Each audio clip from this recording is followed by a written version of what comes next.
क्या खाना है? फ्राइज तो लेके नहीं आ रहा, वो कह रहा फ्राइज हम देते हैं। तो वो कह रहे आलू खत्म हुए हमारे पास। कहाँ से लेके आएगा? वो कह रहे खत्म हुए हैं। कहाँ से?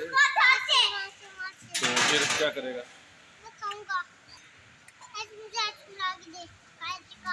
तुम्हें आलू बहुत पसंद है? आलू की फ्राइज। अच्छा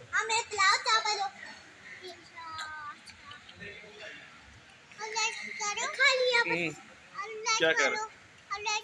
आलू फ्राइज खा लो। कौन आलू फ्राइज खा रहा है? किसको कह रहा है? इस भाई को कह रहा है? एफटीवी के दोस्तों को कह रहा हूँ। एफटीवी के दोस्तों को कह रहा है? क्या कह रहा है? सारे फ्राइज खा लो। तो तुम्हें फ्राइज पसंद है? उन सबको फ्राइज पसंद नहीं है भैया। पानी पी लो। चावल ही खा लो। साथ चावल भी खा लो। चावल ही खा लो और की दाल पी लो।